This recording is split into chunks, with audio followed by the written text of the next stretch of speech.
नमस्कार। आज आपण झणझणीत हिरव्या मिरचीचा ठेचा कसा बनवायचा ते बघणार आहे। चला तर मग आपण बघूया ठेचा कसा बनवायचा।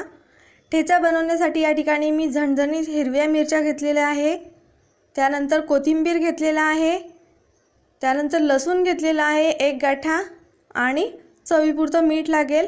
100 ग्रॅम मिरच्या आहेत ह्या। आता हे मिरच्या आपण भाजून घेऊया। मिरच्या आणि कोथिंबीर मी स्वच्छ धुवून घेतलेला आहे। आता ह्या मिरच्या आपल्याला हाय फ्लेम वरतीच भाजून घ्यायच्या आहेत। 2 मिनिट आपण ह्या तेल न टाकता मिरच्या छान भाजून घेऊया हाय फ्लेम वरती, कारण आपण जर सुरुवातीलाच मिरच्यामध्ये तेल टाकलं तर ते मिरच्या फुटून आपल्या डोळ्यात वगैरे उडण्याची शक्यता असते, त्यामुळे आपण सुरुवातीला अजिबात तेल टाकणार नाहीये। हे बघा 2 मिनिट झालेले आहे। आता आपण यामध्ये तेल टाकून घेऊया। हलकेसे मिरच्यांवरती काळे डाग यायला लागले की आपल्याला त्यावरती तेल टाकून घ्यायचं आहे आणि छान अशा भाजून घ्यायच्या आहेत। परत तुम्हाला पण जर अगदी झणझणीत असा ठेचा हवा असेल तर तुम्ही सुद्धा या प्रकारच्या हिरव्यागार मिरच्या घ्या, त्यामुळे आपला ठेचा छान गावरान पद्धतीचा झणझणीत असा तयार होतो।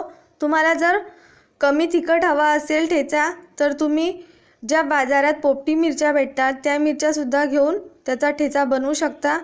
हे बघा मिरच्या मी छान अशा खरपूस भाजून घेतलेल्या आहेत। त्यानंतर आता आपल्याला हा लसूण सुद्धा मिरच्यांबरोबर भाजून घ्यायचा आहे। लसूण भरपूर घ्या ठेच्यामध्ये।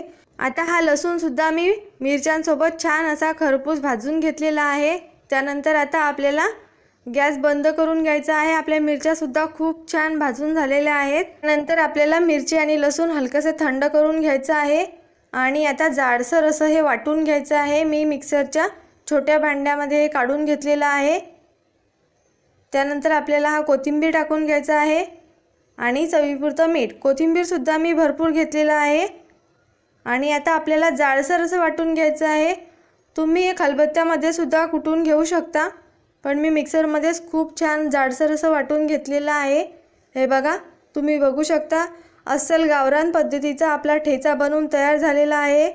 मिक्सर आपल्याला चालू बंद करत हा ठेचा वाटून घ्यायचा आहे, त्यामुळे ठेचा खूप छान अगदी खलबत्त्यात कुटल्याप्रमाणेच तयार होतो। तुम्ही बघू शकता किती छान मस्त जाडसर आपला ठेचा बनवून तयार झालेला आहे। तर बनवून तयार आहे आपला सुप्रसिद्ध महाराष्ट्रातील झणझणीत असा हिरव्या मिरचीचा ठेचा।